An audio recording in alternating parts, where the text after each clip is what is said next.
ऐसी लड़की से भूल कर भी न रचाए शादी, वरना जिंदगी हो जाएगी बर्बाद।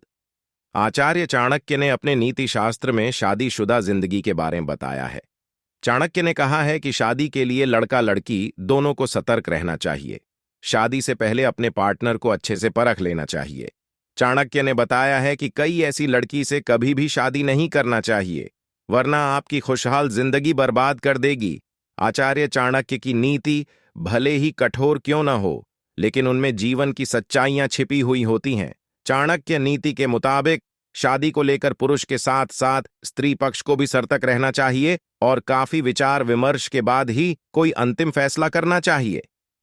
आचार्य चाणक्य ने अपनी पुस्तक चाणक्य नीति के प्रथम अध्याय के 14वें श्लोक में लिखा है कि बुद्धिमान व्यक्ति को चाहिए कि वह श्रेष्ठ कुल में उत्पन्न हुई कुरूप अर्थात सौंदर्यहीन कन्या से भी विवाह कर ले, परंतु नीच कुल में उत्पन्न हुई सुंदर कन्या से विवाह न करे। वैसे भी विवाह अपने समान कुल में ही करना चाहिए।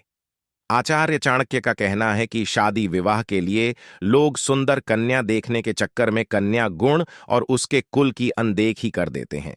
ऐसी कन्या से विवाह करना सदा ही दुखदायी होता है, क्योंकि नीच कुल की कन्या के संस्कार भी नीच ही होंगे।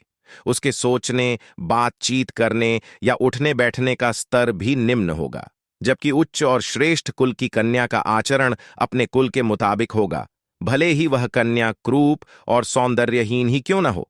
आचार्य चाणक्य के मुताबिक ऊंचे कुल की कन्या अपने कामों से अपने कुल का मान बढ़ाएगी, जबकि नीच कुल की कन्या तो अपने व्यवहार से परिवार की प्रतिष्ठा कम करेगी। वैसे भी विवाह सदा अपने समान कुल में ही करना उचित होता है, अपने से नीच कुल में नहीं। यहां कुल का मतलब धन संपत्ति से नहीं, बल्कि परिवार के चरित्र से है। चाणक्य नीति के प्रथम अध्याय के 16वें श्लोक के मुताबिक विष में भी यदि अमृत हो तो उसे ग्रहण कर लेना अच्छा होता है। अपवित्र और अशुद्ध वस्तुओं में भी यदि सोना अथवा मूल्यवान वस्तु पड़ी हो तो वह भी उठा लेने के योग्य होती है। यदि नीच मनुष्य के पास कोई अच्छी विद्या, कला अथवा गुण है तो उसे सीखने में कोई हानि नहीं।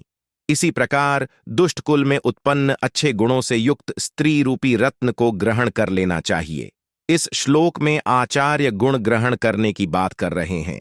यदि किसी नीच व्यक्ति के पास कोई उत्तम गुण अथवा विद्या है तो वह विद्या उससे सीख लेनी चाहिए, अर्थात व्यक्ति को सदैव इस बात का प्रयत्न करना चाहिए कि जहां से उसे किसी अच्छी वस्तु की प्राप्ति हो, अच्छे गुणों और कला को सीखने का अवसर प्राप्त हो, तो उसे हाथ से जाने नहीं देना चाहिए।